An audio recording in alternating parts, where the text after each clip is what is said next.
We talk decarbonization, right? We talk about clean energy.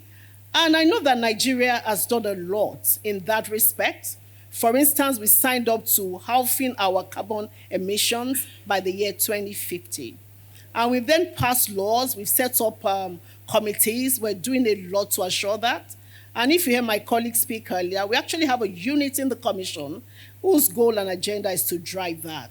So do you think this is achievable? What are you, for instance, as a company, how are you leveraging on these opportunities we have provided? What are you doing in your company to make sure that a few years down the road, I've heard the IOCs talk today, so some of them said they're already net zero, some said 97%. What about the indigenous? What are we doing? How far gone are we? And when do we hope to get there?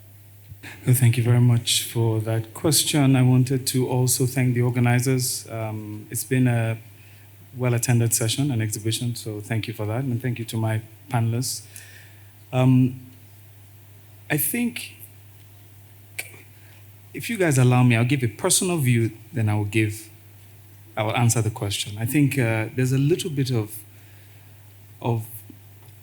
now we all know, disingenuous intentions with regards to the energy transition. I say that with all sense of responsibility because we were all hurtling at 100 miles an hour, converting everything that was black to green, you name it, from electric mobility to solar investments. And as soon as we had conflict that meant lives in the western part of the world were threatened, we saw a dial back on this race. From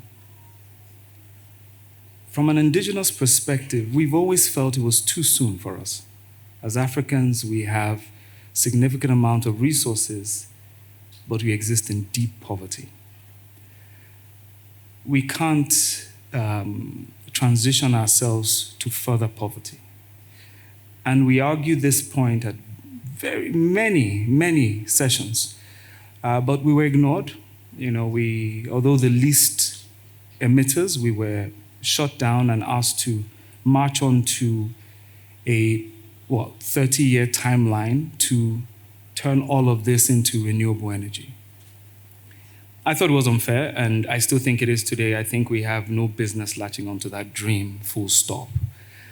But I think the transition is something that is relevant in a different context, and that speaks to the energy mix and the energy basket, of which when you look further down, 30, 50, 100 years from now, we believe as Oando that oil will still play a significant role. Gas will still play a base component. Now, the availability of the other components within that mix to bring an overall energy cost down so it's attractive and available to more people on the planet is what we need to discuss. So from our perspective, we don't see an energy transition push anymore. We see an acceleration of our oil extraction. I keep saying it when I come to this panel year after year. We need to extract every molecule of oil extractable from our subsurface. Our gas must bring Africa to development. Then we can talk about how to harness solar and wind, geothermal, hydro, in the ways that we can help support our economies. That said, in Oando, I incidentally am also the president and CEO of the Clean Energy Division.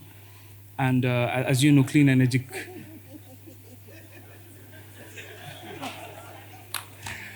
Yeah. It makes sense, no? Upstream, clean energy, you see?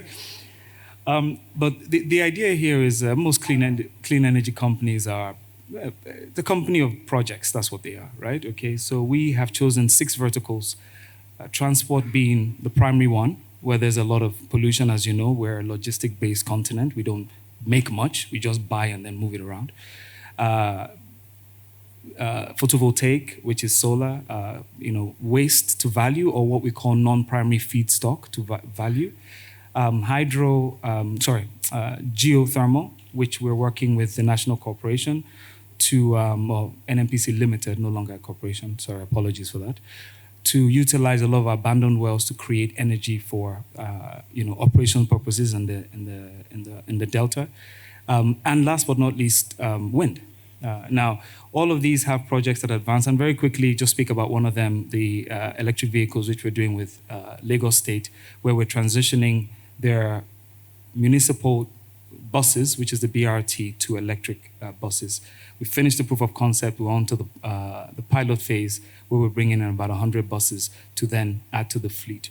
So we are doing what we believe will contribute to an ecosystem development, learning and local capacity building, transfer of knowledge is extremely important, and building that base that then allows us exploit our oil, but then deploy capital to then increase the size of these projects in a very manageable way, where it adds value to our people, not extracts value from our people. Thank you.